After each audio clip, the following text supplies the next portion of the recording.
athletes can be pretty eccentric characters. For sure. You know, there's plenty of them. I love Dennis Rodman. Dennis Rodman's pretty fucking wild. Then you've got people like, you know, Lawrence Taylor, LT. He was a linebacker, played football, and definitely had a little bit of the white powder going through his nose. Okay. I don't know he would anything just about rock people. Yeah. Athletes. Brian Bosworth, another linebacker, the Boz. I don't know if you ever heard about him, but he was a big early, like, shaved on the side, mullet, pit viper glasses, and fucking cut off t-shirt, jacked to the gills on roids type shit. Yeah. He was that guy. You know, Michael Phelps has become quite the character, talking about smoking the cannabis and just being a wild guy and embracing that culture, which is definitely different. But there's plenty of athletes that are just off the Richter, you know. John Daly is a legendary figure. I remember a picture that I saw of him that I don't even play golf. I don't give a fuck about golf. Me neither. Putt, sure. Yeah, you know, I like if you want to play games, I mean, I'll kick your ass in putt-putt. Mario golf, sure. You know, shit like that, cool with me. Golf with friends, the game, great. But I'm not out here, you know, trying to spend a bunch of money on or clubs. Watch golf or anything like that. No. Yeah. My dad was on the golf team. I did not know that. Actually, yeah. It's the one sport he was able to get into in high school. He just found a lane and was able to convince my grandfather to let him play for a little while. But John Daly... Dude, why was your dad not like a football player? Right. I would be terrified of your dad. You would think he would be able to do all this stuff, but his dad never let him do shit other than work. But John Daly is a guy that I saw a picture of him and I wanted a poster of it. And I don't even give a fuck about golf. He was like, had his woman leant over, giving her a kiss. Leant. Like, you know, like the sailor with the chick picture. Like that kind of thing. This has just happened. Okay. While there's a break in the golf match because a streaker is running behind them. Now this is early 90s, mid 90s-ish style, and he's just leant over kissing this woman, and there's a naked dude. Stop saying leant. But there's a naked dude running behind in the picture, and it's just like not a pose, this just happened. So you want a picture of a naked guy? Yeah. Okay, you heard pretty it, much. Guys. Basically, that's all it. But what I'm trying to say is John Daly is a I don't give a fuck type of guy. Yeah. I did not know who this was based off of the name, but I did see like a little picture we had popped up, like paused. Mm-hmm. And I know him from a meme. Yes. And he's very memeable. Yes. I don't know anything about him other than I just really like the character of who this person is. The attitude. I feel like that is the You've told me a lot of stories about your grandma, and it seems like he's got that energy. My grandma and him smoking a cigarette would either get along or hate each other. My grandmother was hell on wheels. She had a fiery red, pretty much fro. You know how women just had like the... It's pretty baller, actually. Yeah. And smoked Marlboro Reds and liked to party and liked her vices. Hell yeah. And cussed and was just a hellion. And you would not want to catch her on one of her days. I remember we were out one time and she was trying to back up and traffic was crazy. And she was flipping everybody off with her purple long fingernails with her cigarette out of her mouth, trying to back up. You know, GD this, GD that. Sounds like John Daly. All right. So Sunny V2 did a video on him, and that's what we're about to watch. You ready to check it out? Let's go. He beat Tiger Woods while severely hungover and threw $55,000 into the river during a fight with his fourth wife. John Daly is a name you'll never forget from this video onwards. You're completely different from most athletes. You hate exercise, you despise health food, you smoke, you drink. His insane lifestyle began after starting a golf scholarship, where at the age of 18, his coach would put him on a very unique diet. He used to smoke Marlboro Lights, and he said, just start smoking. Here Here, have a cigarette. Whatever you gotta do to keep the weight off. On top of smoking cigarettes, John began to eat nothing but popcorn, Diet Coke, and Jack Daniels, stating in his book, most of the time I was drinking Jack like you wouldn't believe. A fifth a day, sometimes more. Most people would be drunk for a month on what I'd had before dinner, before later adding that he didn't even drink water. I used to drink anywhere from 12 to 20 Diet Cokes a day. How? I don't know, because I don't drink water. I hate water. I cannot stand to drink water. With this in mind, it's no surprise that vegetables were also out of the question. Quote, I don't eat beans, spinach, broccoli, any of that stuff. When I was young, my dad would force it down me and I would throw it up. However, unbelievably, this diet worked, given Daly lost the needed weight, albeit while failing almost every class as a result of the drinking. I just sit in my room and drink straight out of a Jack Daniels bottle, then go practice for 3 or 4 hours, yet this would only help him to become a better golfer. When I had a good buzz going, I could play really good golf, and I think it's just because the body's so loose and like free. Not to mention he was also, quote, one of the hardest working guys on the team. This, in combination with over 16 years of practice, led Daly to win his first ever professional tournament at the age of 21, writing, my winner's check was for $6,700. The next 2 months I made about $28,000 in 4 events, yet this wasn't the only way that John Daly began to make money. On the Full Send podcast, John explained that he'd bet $100 per hole against unsuspecting players. $100 a hole. Paid for my hotel room, paid for my drinks, paid for everything. Described in his book as playing other guys for money, usually men at the local golf clubs who thought they were better than they were, who figured they could kick this fat kid's ass. That's the way I spent my summers. Think of it as my permanent part-time job. Yet this would also introduce him to the toxic world of gambling. About 3 years after turning pro, John won $16,000 in a South African tournament before losing the entire amount at a casino less than 24 hours later. In a fit of rage, Daly completely trashed his hotel room, also introducing the early stages of his potentially volatile nature. Sometimes I'd beat my bus up, sometimes I'd beat my car up, sometimes I'd beat a hotel room up. Despite this, John would go on to win his 3rd significant event, which just so happened to have been the PGA Championship, turning John Daly into an overnight superstar. It was crazy. There was 4,000 people sitting in front of the clubhouse and on the driving range. For you? Just waiting for me to get in, and that, trust me, I was not used to. All of a sudden, I was being offered tons of money to show up for Monday and Tuesday corporate outings and fundraisers. I was getting paid $25,000, $50,000, $75,000 a pop to hang with golf lovers for half a day. John was paid $230,000 for the championship win itself, yet he'd give $30,000 to the kids of a spectator who was killed by lightning midway through the tournament. This kind of generosity helped John to build a cult-like fan base of people who loved his rough edges. You have a simple motto. This is a quote. I just hit it as hard as I can, and if I can find it, I hit it again. Which he was then able to monetize through some very funny sponsorships. Daly received endorsements from Dunkin' Donuts, Hooters, and a diet pill called Trim Spa, yet it was the golf-specific sponsorships that began to make him millions. I made another $236,000 in 1991 just for playing with ping clubs and wearing a ping shirt and a ping hat, and that was only the beginning. Early in 1992, I signed my first really big sponsorship contract, a 10-year deal with Wilson that paid me millions of dollars a year. However, at the same time, Daly's performance began to go downhill rapidly. After placing first at the PGA Championship, Daly returned the following year to achieve 82nd place, explaining on the Full Send podcast that he'd spent all night drinking, arriving at 7:30 for a 7:32 tee-off. There was some times on tour that I didn't sober up till about the 13th hole. Yeah, you get in at 7:30 in the morning. I got a tee time at 8:05 or 9 o'clock. You'd be out till?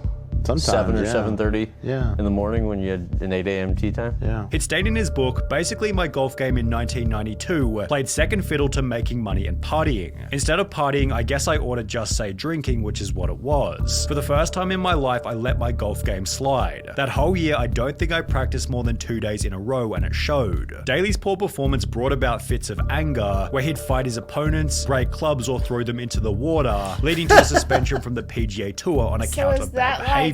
On top of this, Daly was suffering from clear midday alcohol withdrawal, made worse by antidepressants which gave him the shakes and the sweats and diarrhea. For this reason, Daly made the choice to quit drinking. However, he'd explained that his sobriety made no difference, as he'd simply swap one addiction for another. He'd write in his book, at rehab they call it cross-addiction. They warn you that when you give up one thing, like whiskey, you're gonna be looking to replace it with something else. For me, when I stopped drinking, I started eating more chocolate. Sometimes I'd eat 15, 20 packs of M&Ms around with peanuts. I ate chocolate chip muffins and chocolate croissants all day long every day of the tournament, which for whatever reason seemed to work, as John Daly was about to make a comeback. After 3 years of very average golfing, Daly came out of nowhere to win the incredibly prestigious 1995 British Open, doing so on a daily diet of 9 chocolate chip muffins. In true John Daly fashion, he ignored a phone call from the US president just so he could eat, stating, "But I still haven't found my dinner yet and I'm starving." Besides, I didn't even vote for the guy, showing that Daly had the whole world in his hands until he started drinking again. On the brink of divorce with his second wife, Daly gave in and headed out for a big night at the bar before landing himself in hospital after falling through a hotel door. He'd check himself back into rehab around 2 days later, although the media had already gotten hold of the story and his endorsements weren't happy. My two main sponsors, Wilson and Reebok, had dropped me while I was in rehab. The Wilson deal paid me several million a year plus bonuses, and I'd just done another 5-year deal with Reebok. As an alternative, Daly accepted a $1.2 million per year sponsorship from Callaway on the one condition that he stay sober. However, he eventually concluded that the deal wasn't worth it. A sponsor came to him and said, $3 million,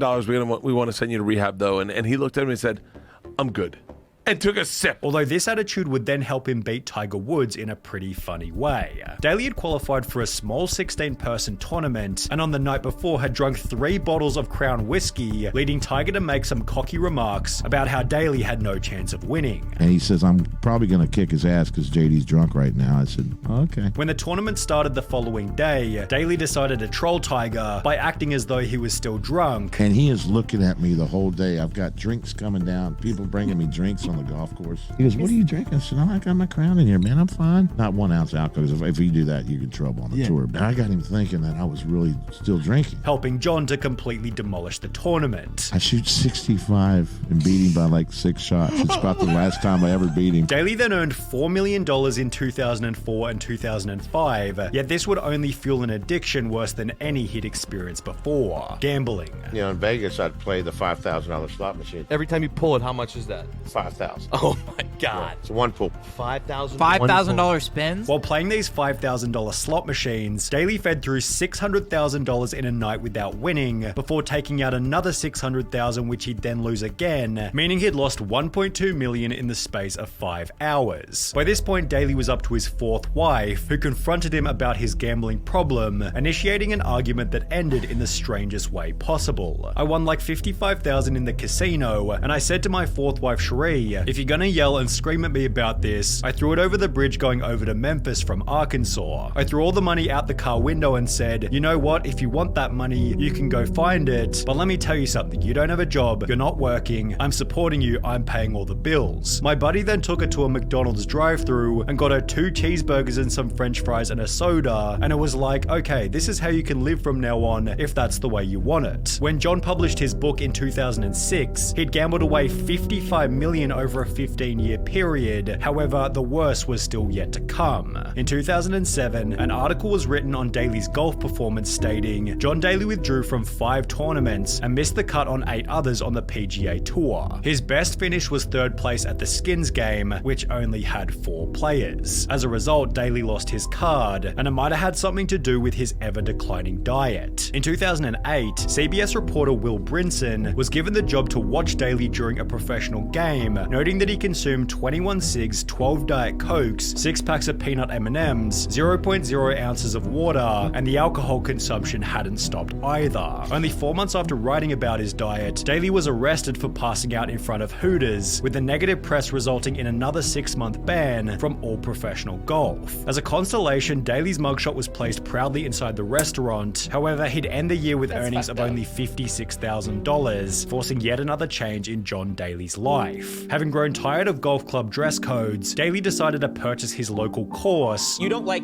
a dress code in golf, that you find that offensive. No. You have your own golf course that you bought. Is there a dress code there? But basically, all you got to do is cover your private parts and you can play my golf course. Initially running the club at a loss, just so the town had somewhere to play. I'm losing probably $250,000 to $350,000 a year, somewhere in there. Anybody, kids or teams that want to come here and play, I think everybody should have a chance to play golf. But if you're on a team, you're more than welcome to come here and play free and, have fun. Here, Daly was able to practice and make a super successful comeback in 2016, yet more recently his life has taken a turn as a result of bladder cancer. Despite this, Daly has since achieved his best score in professional golf ever, has found massive success with clothing collaborations through a company called Loudmouth, and has done so all while establishing one of the greatest legacies in professional sporting history. Oh my god.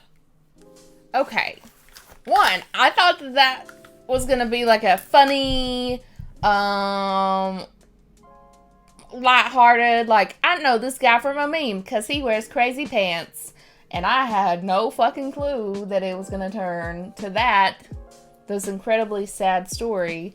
Thank God he's really good at something. He is literally like the Ric Flair of golf. Yeah. Like, I don't know anybody, like, okay, you say Tiger Woods, I know Tiger Woods. Like, yeah. I don't know shit about golf. I don't know anybody, you know, I knew that guy from a meme.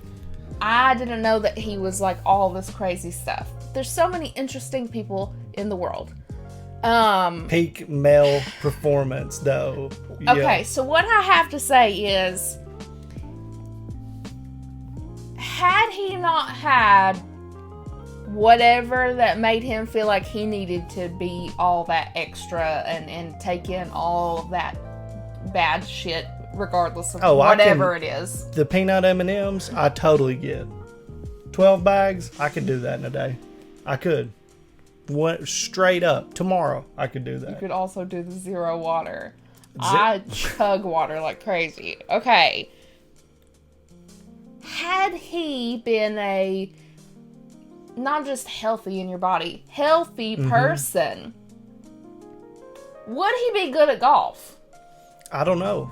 So this was something I was listening to Mark Maron's podcast, and they were talking about some troubled actor. I think it was Philip Seymour Hoffman. Is that his name? Is that the right way? Is that the right order? Yeah. Anyway, and they were talking about how there are certain people who who are sensitive to the world, who are, you know, whatever they have with their craft, but that's like their focus, and everything else is just kind of like too hard. This guy, I don't really feel like he fits into that category, but they were talking about, like, without those vices that, you know, they have to cope, would they be who they are?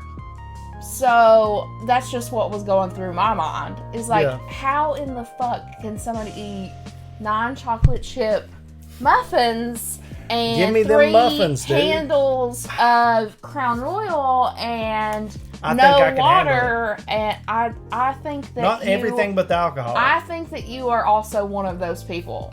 I think that, no, Chad doesn't like do any drugs or he's not an alcoholic or anything, but he could be if he wanted to be.